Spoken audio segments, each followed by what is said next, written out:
Paperback. Today, because it is non-fiction November, I thought I would highlight some of my favourite non-fiction reads that I have read recently. So I'm not going to include any that I included on my non-fiction November TBR, which is linked up here, or in fact any that were on my November TBR.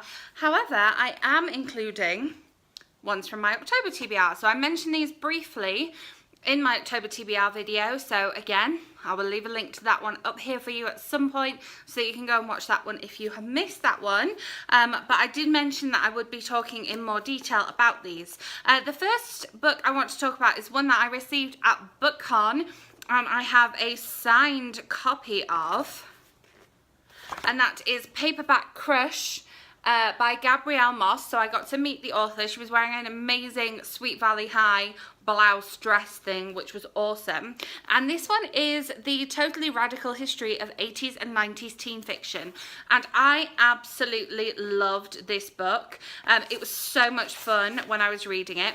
As you can see here, it is split into different sections. So books covering love, friends, family, school jobs, danger and terror.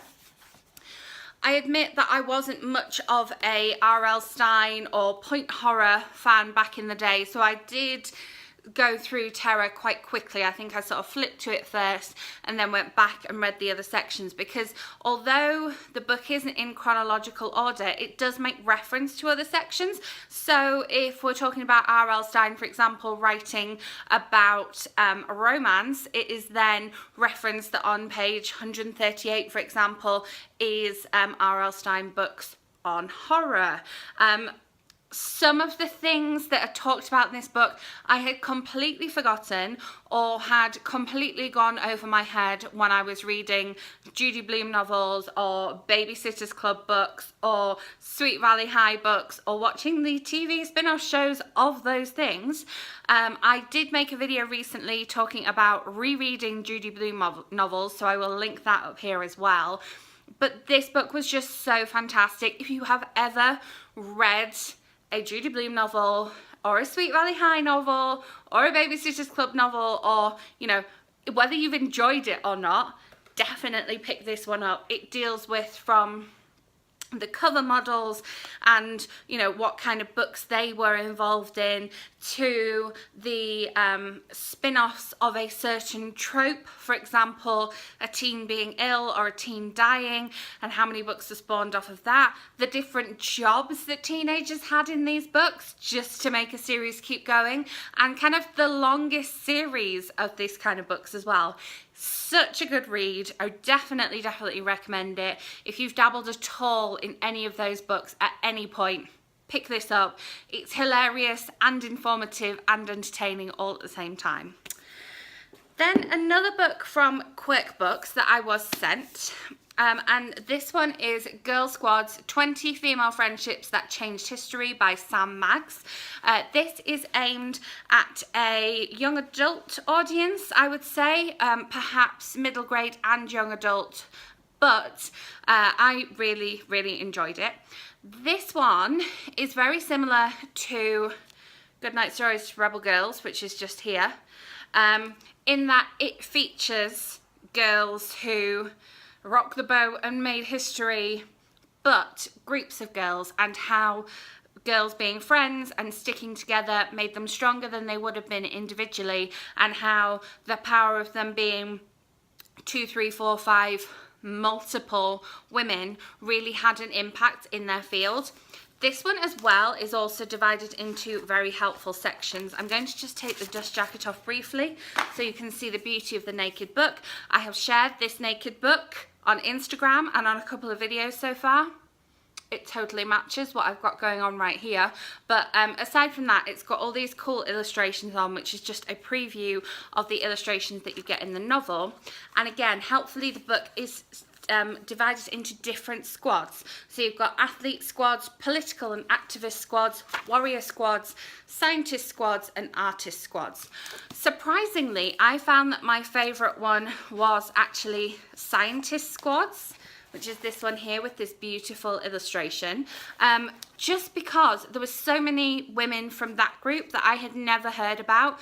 It features the women who are the focus of the film and the book Hidden Figures, but also it features other women, as I say, that I hadn't heard of, and I found them just so positive and inspiring and strong, and they changed so much through what they did, and so I definitely recommend this one. I know some of the Goodnight Stories for Rebel Girls and the subsequent kind of similar books that have come out after those have been criticised for the fact that they only focus on individual women. So for example, they focus on Ruth Bader Ginsburg.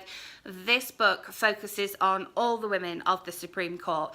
They focus on Venus Williams or Serena Williams. This focuses on a female friendship in competitive women's tennis and how it gave them an advantage, the fact that they were friends. So this book kind of like answers that call for, we want to see groups of females and squads of females and friendship between females having an advantage. This book really answers that. Definitely recommend it. I actually listened to this one on audio and then flicked back through some of the ones I wanted to kind of look at the illustrations for and revisit in more detail, just to remind myself of some of those favourite bits. Definitely recommend either the physical or the audiobook form. Then back to books again. I actually forgot to show this one in my October book haul because I did actually get this in October and I forgot. It is another signed book because I got to meet this author. Here we go. And this one is I'd Rather Be Reading: The Delights and Dilemmas of the Reading Life by Anne Bogel. I am assuming if you are watching this video, then you have an interest in books. You like reading books, or you like collecting books, or you know, occasionally enjoy the company of books. If so, this book is for you. It is a very small book.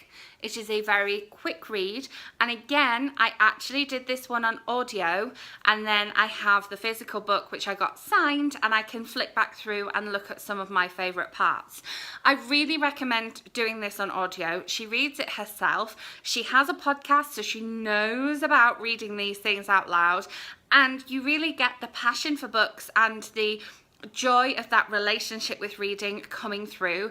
This basically does exactly what it says on the tin. It's lots of little essays and thoughts and experiences about the joy of reading, about being a reader. So, for example, a reader's coming of age, book people, the readers I have been, bookworm problems. We all know about bookworm problems. And again, it's something that you can kind of flick between, flick back and forth, and just, yeah, it was just such a great read. And like I say, the audiobook was a super quick read as well, but having the physical book means that you can revisit some of them. So for example, bookworm problems. Your library holds all come in at the same time. You've reached your limit on library checkouts, but 9 books are waiting for you on hold. You must decide which books to let go of to remain in the library's good graces. You check out more library books than you can carry. You check out more library books than fit in your tote bag. You forget your tote bag.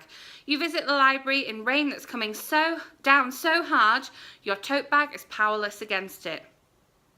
You don't pick up your reserves for a week and your stack is enormous. You pile the stack in your passenger seat and your car yells at you because it thinks you have an unbuckled passenger. Hands up, who has had any of those problems? Definitely. All my library holds always come at the same time. All of them, which is why my TBR this month is like half library books. It's ridiculous. This book is fabulous. It made me laugh. I related to it so much, and it was great to meet the author directly after having read the book as well. And then another one that I have the physical book of, but I listened to it on audiobook. I couldn't not listen to this one on audiobook because it is a memoir. And that is The Greatest Love Story Ever Told by Megan Mullally and Nick Offerman. Yes, so we've had a couple of books about books, a book about awesome, strong women, all of them entertaining and fabulous. This one made me laugh out loud obviously these two people are so funny and they have such a great relationship when they're reading this book. They talk back and forth, they bounce off each other, they, you know, will interrupt each other when they're telling their individual anecdotes, and it was just great fun. But I had to get the physical copy because I wanted to see the pictures. Now, they do a really good job on the audiobook of describing some of the pictures to us. So we do get a description of the pictures, which is so helpful. Who else has been listening to an audiobook and the narrator, the author, will refer to a picture in the book? Now there's a picture of me wearing dungarees. Now there's a picture of me with my first car. And it's like, well, I can't picture that at all. And I do love listening to memoirs on audiobook. But these guys describe the pictures, but there is something special about having the pictures right in front of you. So these are pictures of puzzles that they did. Apparently, they like doing a lot of puzzles.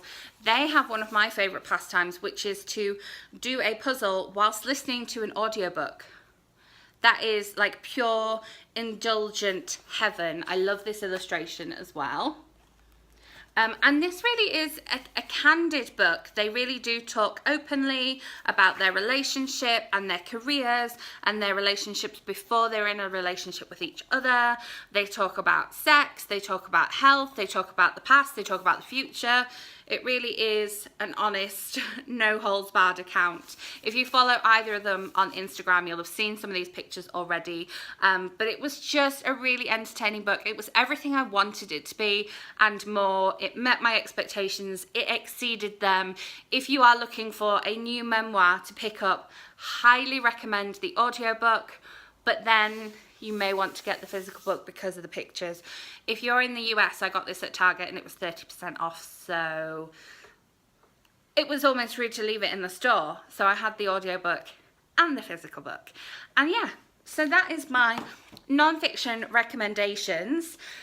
I think there's quite a broad spectrum there.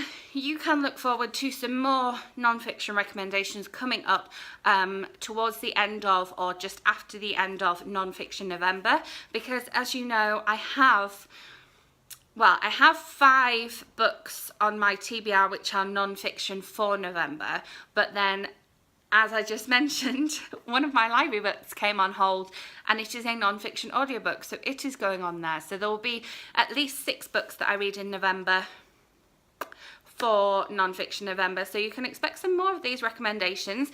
If you have any recommendations, please do leave them in the comments below. If you have any recommendations for me or for other people, definitely leave them.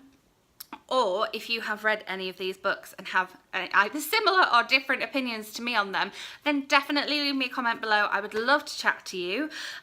If you enjoyed this video, give it a thumbs up and make sure you hit that subscribe button so that my next video will land in your subscription feed. I have some exciting stuff coming up. I've definitely got a book versus movie coming up. I've got an unboxing coming up, and there will be another book haul this month. I know. I also am going to a very exciting author event in 2 weeks, which I will hopefully film for you so that you can be there and enjoy it with me. So yeah, you don't want to miss out on that. Make sure you're subscribed. Thank you so much for watching if you've got to this point. I will be back with another video soon, so I will see you then. Bye.